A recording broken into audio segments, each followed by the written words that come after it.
Well, hey there, campers, and welcome back to a brand new episode of Camp Cryptid. I'm your host, Erica Fett, and today I am so excited to get into some Campfire Tales and more Tales of Fright. But first, let me thank everybody so much for checking out last episode all about the sea monsters of the West Coast.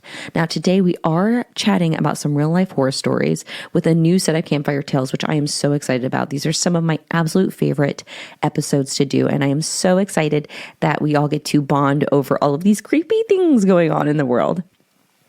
Now, one of the cool things about Campfire Tales is, of course, hearing the similar stories from listeners.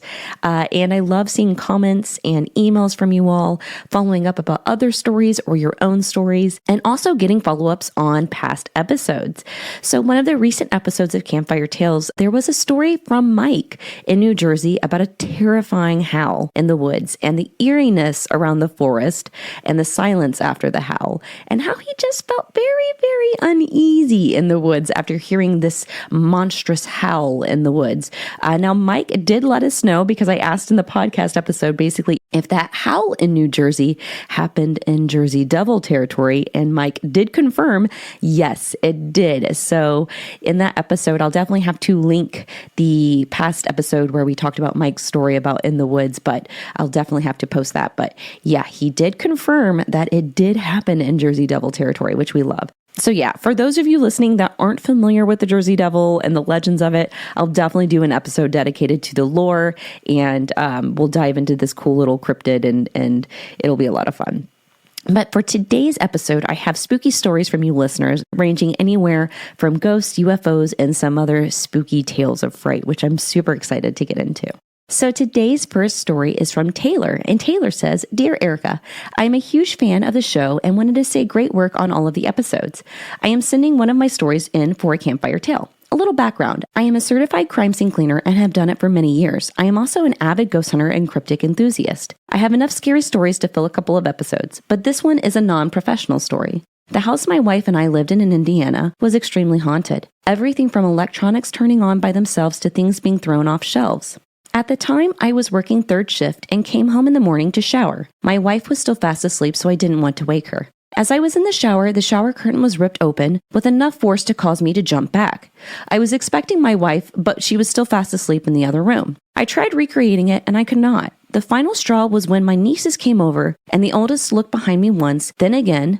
My back was facing the bedroom, and she abruptly froze.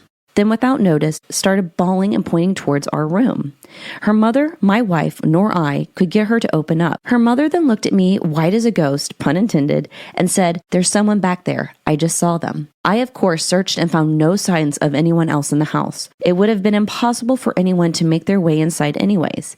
We moved shortly after that to the other side of the neighborhood. Thank you, and I hope you find this story interesting, as it is one of many. Also, you're right, Tubi is awesome.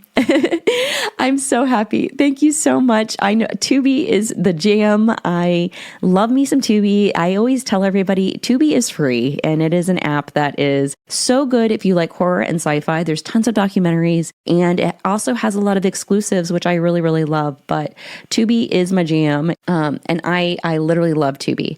Now, that is super creepy, and I'm sure, honestly, working your job as a crime scene cleaner is probably enough horror, and then you add in the fact that you go home to a haunted house. I wonder if the people who live there now are also experiencing anything weird. I wonder if you've talked to them. So yeah, Taylor, I guess that's my question for you. Do you know the people who live there now, or have you like researched anything around the house that would like history wise that would indicate that there was something that happened there, or anything about the area that would indicate, why these weird things are going on, or why there's a ghost lingering around you? That's pretty crazy. You have a perverted ghost sneaking up on you in the shower, though. So, but yeah, that is super crazy. And I always tell everybody, I think we've all had creepy experiences where we feel like there's someone watching us, or, there's something else in the house that we can't see. And I think that as humans, if we had that vision where we could see everything, and if we could see at night, especially, oh my word, that would be amazing. But, I do wonder, Taylor, is that the only thing that's happened in the house with your niece and then the shower incident? I wonder if your wife has had other incidents where she also felt uncomfortable, because you guys obviously moved. So hopefully your new house is a lot more ghost free. But but yeah, Thanks so much for listening. And yeah, I love me some Tubi. I love Tubi so much, and I will always be a stan for some Tubi. So my next story is going to be from Marco. And Marco says, "Hi, Erica. Not sure if this is a story you can use on the podcast," which I love, by the way. "So no worries either way. Just thought you might find it interesting. As we enter another godforsaken election year, it brings to mind an experience my wife and I had during the 2020 election. As you recall, the months leading up to November of that year were rife with social unrest, COVID, wildfires, and just a general sense of fear and loathing, as Hunter Thompson would say. As a result, my wife and I thought it would be a good idea to spend the days surrounding the election far and away from Los Angeles. So we chose a charming Airbnb with an unincorporated Mojave Desert community known as Landers. En route, I decided to Google Landers and see if there were any interesting facts or history associated with it, and to my pleasant surprise, there certainly was. From the late 1940s through the 1970s, Landers was a popular gathering spot for conventions of UFO enthusiasts, with the primary destinations being the Integratron and the nearby Giant Rock. You could probably do an entire episode on these points of interest alone. More specifically, our bungalow ended up being located in the shadow of Goat Mountain, which according to online research has been the site of many alien and UFO sightings over the years. To be honest, learning about this made our stay exciting because I've had a lifelong fascination with the subject, but have never witnessed anything with my own eyes. As you can probably intuit, all of that was about to change. On our second evening there, November 4th, we sat out to stargaze on the patio, joking about how fun it would be to see a UFO. It was a crystal clear night, and when the moon finally rose, it was bright enough to cast shadows. It was also quiet, as only the high desert can be. You could hear coyotes from a mile or two away, if not further. We looked up the cosmos and spotted the usual sparkling things floating around, satellites, aircraft, shooting stars, but nothing out of the ordinary. We went inside to make our dinner, and because we tried to cook steaks on an electric stove, to our chagrin there was no grill, we ended up setting off the smoke detector. As soon as I opened the front door to air the bungalow out, I saw a row of the brightest orange amber lights hovering in the air across the dirt road, approximately 100 to 200 yards away. These orbs were suspended a few stories in the sky, in other words, where no commercial aircraft should be. And while it was impossible to gauge their size, I'm guessing they were somewhere between SUVs and buses, just for some sense of scale. Regardless of their dimensions, there were 6 to 7 points of light suspended in a perfect row, but it was impossible to tell they were connected or autonomous. What was certain, however, is that these lights were not the result of helicopters or flares. As I mentioned, it was an eerily quiet night, and a row of helicopters would have been clearly audible, just as any flares would have generated visible smoke trails in the moonlight. By the time my brain processed that these brilliant lights had no logical reason to be where they were, silent as can be, I called out to my wife to take a look. She was in the middle of fanning the smoke out of the bungalow, so she joined me begrudgingly. When she finally stepped outside, the row of lights began to go dark from left to right in a perfectly timed sequence. They didn't randomly fizzle out. There was a precise sequence to how they vanished, and when they were gone, they were gone. No silhouettes of any kind, no smoke, nothing. But my wife did see them, which was enough to confirm I wasn't losing my mind or imagining things. If they lingered just a few more seconds, I could have ran inside to grab my phone and document them, but no such luck. The timing of it all seems so pointed. Earlier, we sat for hours facing the same exact direction and hoping to see something weird. And then, only because we burned our dinner, did I happen to step outside at the exact moment those lights were present. Do you think it's possible, or have you heard of any instances where people who were thinking about and discussing UFOs, and in fact hoped to see one, actually did shortly thereafter? Is it possible that we can conjure these phenomena out of thin air by focusing our attention on them? Either way, whether it was a manifestation or sheer coincidence, it looks like the lore of Landers exists for a very good reason. You know, I have never heard of Landers, and now I feel like I have to go. So when it comes to, if people manifesting UFOs, man, I wish I could manifesting it. I think every single day when I go outside, I'm like, especially because I live near this weird area where they supposedly took this stuff for Area 51. I'm always like, if aliens can read our minds or telepathically communicate with, please communicate with me. I grew up with Mass Effect, so I'm ready to live in a world full of like all these cool aliens and extraterrestrial creatures among us, and I'm living for it. I grew up watching that V. What was it? No, it was The Stand. I think. No, was it The Stand?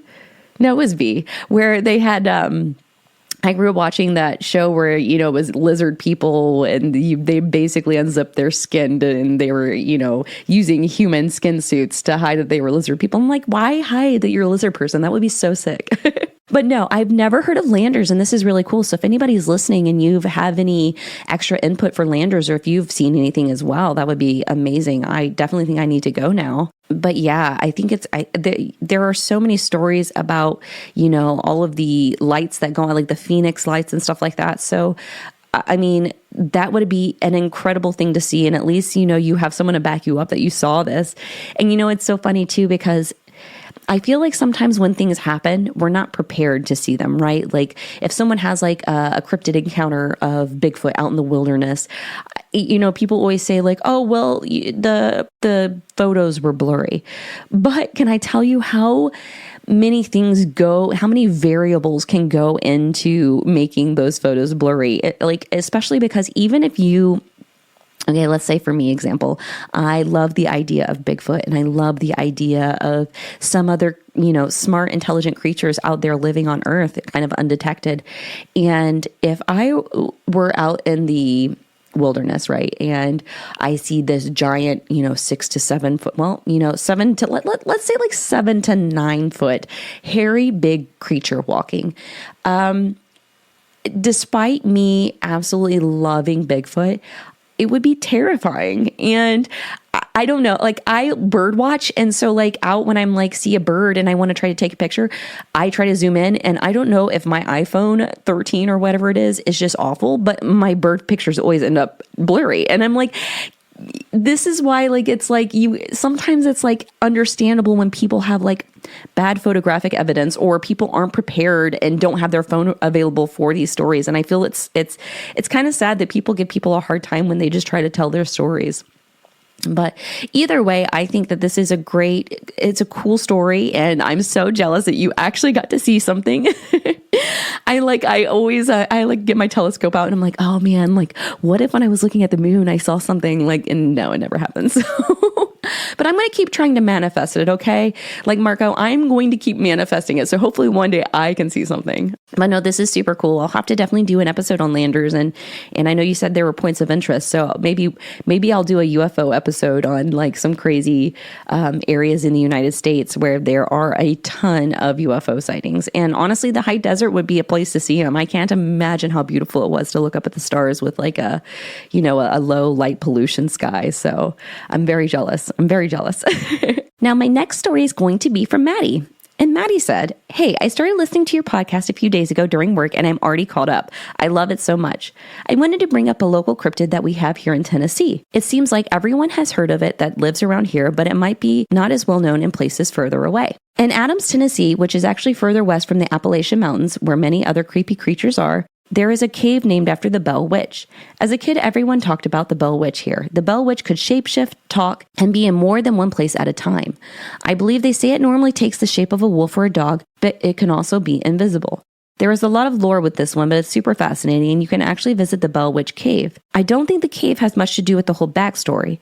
It was just a cave that happened to be on the Bell property that attracted tourists, but it would be a good hiding spot for the Bell Witch, so it could be down there. I can't wait to listen to your next episode. Well, thank you so much, Maddie. And yes, the Bell Witch is one I would love to do an episode on. I'm pretty sure that the idea of the Bell Witch in Tennessee is like really, really cool and also really creepy. And the Bell Witch is definitely one that I would love to do a future episode on. So maybe you'll see me do an episode on UFOs and the Bell Witch. No, but the Bell Witch is such a great legend. And for those of you who aren't familiar, I'm pretty sure the Blair Witch is kind of like a play on the Bell Witch, and it is such a cool legend. And I love when there's like creepy witches out in the woods. That's like my favorite. I love anything with witch lore, and I'm here for it. But yeah, I also probably should make a trip down to Tennessee and go to this area and do some investigating myself, and get kind of creeped out. I love it. Yeah, I probably should go to Tennessee and do my own like Bell Witch like investigation, because I love the legend of it. And like I said, I'll definitely do an episode in the future on it because it's so cool. I love that one. But yeah, my next story is going to be from Cory. And Cory says, "Hi, Erica. I just want to say I love the podcast, and it was an absolute pleasure getting to meet you at NYCC this past October. I have a story I wanted to share for one of your Campfire Story episodes. Back in March of 2019, I took a solo trip out to San Diego for a couple of hockey games. While I was there, I visited the USS Midway Museum. The museum is an aircraft carrier that was in service from 1945 to 1992. I was doing a self-tour and just checking things out. At one point, I was behind a group tour when I got to the control room area. The control room was to my left, and to the right of me was a metal wall with doors that were open to see the hallway next to it. After I made my way past the group and got to the hallway, I was by myself again. The control room now to my right, I could see the group in there for their tour, but no one was in the hallway in front of me. As I was walking, I noticed a person up ahead of me walk from the control room side to one of the offices in the hallway I was now in.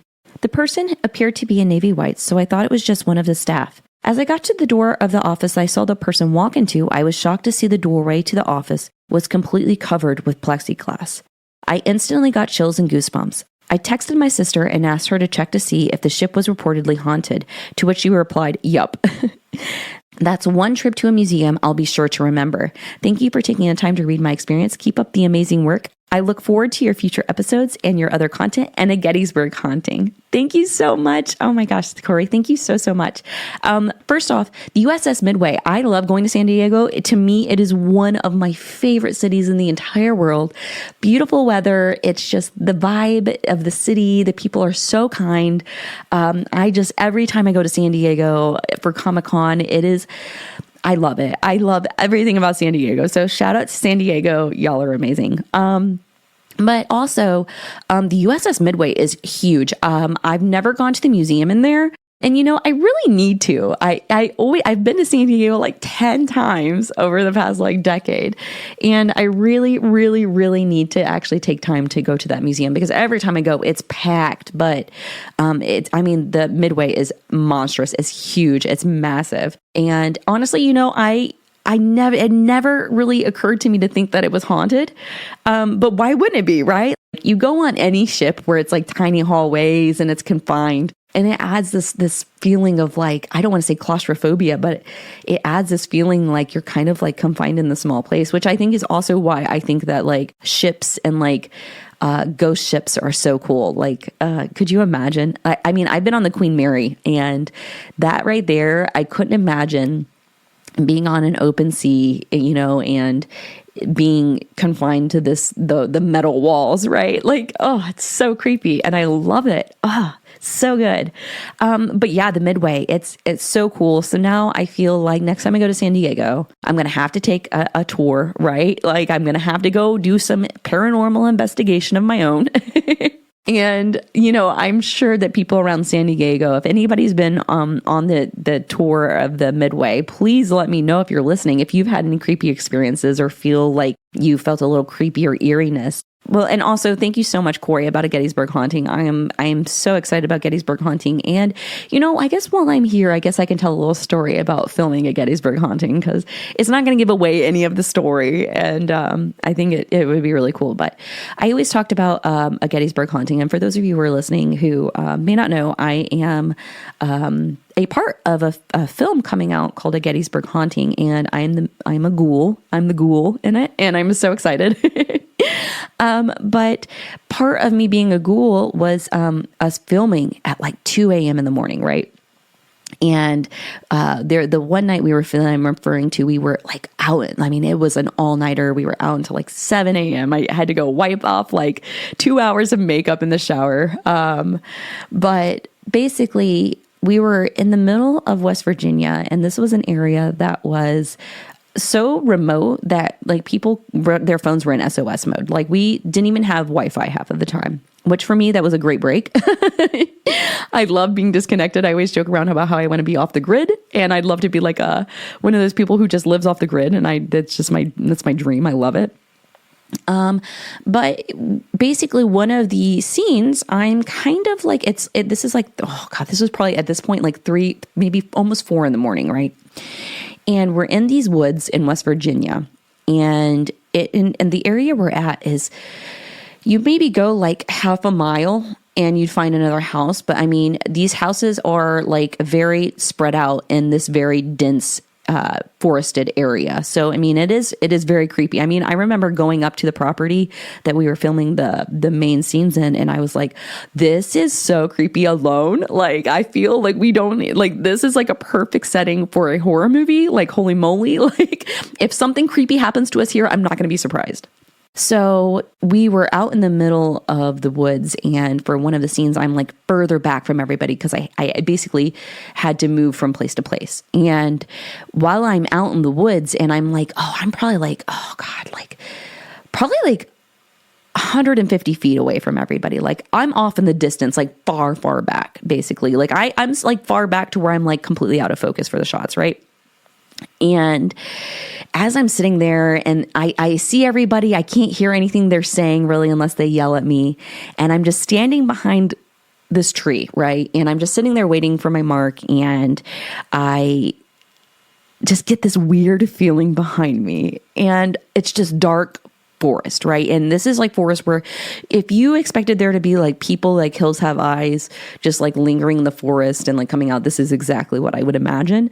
And I just am like standing there and I'm like, oh my goodness, like I just feel so weird back here. I felt like someone was like staring at me from behind, and it was the weirdest, creepiest feeling, which probably maybe didn't help that I was like standing in the woods, like dark, and I couldn't see anything. And it was like, me off in the distance, like waiting. And maybe I was just in my own head, but it's always those, like, when I, like, it's like, listen to those senses and feelings. And that's why it's like, when we get the hairs on the back of our necks that stand up, or you get that feeling that you're being watched, listen to those feelings and be safe. But no, I'm really excited. And I have a lot of other fun stories about a Gettysburg haunting, and I can't wait. I don't want to spoil anything. And so, yeah, I'm just so excited. But no, y'all know I need to talk with the writer director Gabe Braxton. He's wonderful. I always talk about his work and his stories, and I'm so excited for y'all to see this because he's got so many other amazing stories that I can't wait for him to tell. But yeah, I'll have to talk with the guys too that were in it because they're obviously filming a lot longer than I was. So I can't wait to have them on, and like we're gonna get into some creepy stuff that happened for the filming of a Gettysburg haunting. But yeah, I had to throw in a creepy story because it was very creepy, and I was like, I hate it. Oh, so creepy. But yeah, there were other stories about like copperheads and stuff, which I'll get into around when the time comes out because I don't want to give the scene away. But yeah, very cool. But yeah, so yeah, thank you so much, Cory, for sending in that story about the USS Midway. I can't wait to see if anybody else, because I know I have a lot of West Coast people listening, so thank you all so much. But I know y'all got some creepy, the Queen Mary's over there, the Midway, on the West Coast. And I know on the East Coast, we have like the USS Enterprise. And when I was in Girl Scouts in Alabama, we did I don't remember what the battleship was there. I got my little brother, I got him like a replica of it. But we also stayed overnight on one of the submarines, which was really sick. So thanks, Girl Scouts. It was real fun. But yeah, ships are one of those things where I'm like obsessed, but also like I have a deep respect for the ocean. So I also have mad respect for those of you who are brave in the ocean on ships and stuff. So shout out to y'all. Y'all are amazing. But yeah, so thanks so much, Cory and Maddie, Marco and Taylor. Thank you all so much for submitting your stories. I love these because it just kind of like, I always feel bad when people feel like they can't talk about their experiences without people thinking something. And it's like, no, like, I don't know. There are some things that are unexplained. And I think that that's a wonderful thing. Because how boring would it be if everything was explained, right? But yeah, so that was Campfire Tales. And like I said, if you all have any stories, or if you've been to any of these places like Landers or the Midway, or, you have any creepy things that have happened to you, please go to Camp Cryptid Horror Podcast. It's my little website. There's a contact section where you can leave me your story. And then when I read it, we can just like geek out and bond over it, which I love. But yeah, other than that, I am really excited. I did check the Camp Cryptid Patreon to see what is winning the poll for the month of May, for which cryptid I'm going to be doing. And it looks like so far, I'm pretty sure the Loveland Frogman was winning. So for those of you who know, I am an Ohio native. I was born in Ohio, live in Ohio now, and I am full of Ohio stories and all the goodies, and will be so excited to do an Ohio cryptid for the next cryptid episode. So I'll keep you guys posted on what wins. But with that being said, if you are on Patreon, you can always follow the Camp Cryptid Patreon for free. There's no pressure for you to sign up for any of the tiers unless you want to get episodes early, or unless you want to be on the sticker club, which is really exciting. I just created a Mothman sticker for a future month, so I'm really excited for that one. But with that being said, you just feel free to follow for free. It makes my day to have everybody's input on future episodes and to feel like we all have this cute little creepy community, and it's my favorite. Well, looks like I need to go to Landers. Well, actually, it looks like I need to go to the West Coast, because I really want to do another episode on the Queen Mary, and I really, really want to go stay on the Queen Mary and do like a ghost tour. So let's just, everybody, keep your fingers crossed and let's like manifest that. But with that being said, thank you all so much for listening to another episode. I have a lot of fun doing these, and it's just kind of really fun to just go through and like, I didn't even know about Landers. Like, you guys are giving me the info, and I love this. So thank you so much. And also, like I said, I've been to San Diego so many times, I didn't even think about going on the Midway. Like, see, y'all are helping me. Y'all are helping me. So thanks so much. I really appreciate all the love and support and all the excitement around new episodes and Campfire Tales. And it just makes my day. But hey, with that being said, I hope your week is going amazing so far. I hope you're eating lots of good food. I know I say that every time, but hey, I think food is like the best, right? Like I'm totally food driven, and it's okay. But I hope you're having an amazing week so far. I hope it's full of sunshine and happiness and good stories and good sci-fi and good horror movies. Speaking of horror movies, real quick before I wrap up, I'm trying to think of anything that I've watched recently. I did watch Baby Reindeer. Holy moly. Wow. That was a wild one. But I'm trying to think of anything creepy that I've watched recently. And I have to say, actually, I talked about Gabe earlier. My husband and I were like going through and we saw the trailer for Infested. And then Gabe texted me and was like, you need to watch Infested. I watched it. So good. So, I mean, there were literally times where I was like yelling. My sister like comes downstairs. She's like, what are you watching? I'm like, it has to do with spiders. It's okay. And she's like, okay. But no, Infested was great. And it's a French film. And, you know, I watched 2 French films actually this past week, and I watched Anatomy of a Fall as well. And that was, if you like, I guess like true crime type of stuff. I guess, yeah, Anatomy of a Fall was really good. But yeah, I've been on a kick of watching foreign films, so I love it. So if you have any good foreign films that you recommend, please send them my way. I love it. I love to just watch everything from all over the world. It's amazing. And I love storytelling through cinema. It's amazing. It makes me very happy. But yeah. So with that being said, though, now I'll wrap it up. Okay, y'all. I'm sorry. I get sidetracked. You know, by this time, you all should know that I am like all over the place. But with that being said, I hope you have an amazing week, and I hope you get some good food in your belly and you watch some good movies, and, you know, we keep rocking and rolling out here, y'all. So yeah, thanks so much again for listening, y'all. You are amazing. And until next time, take care.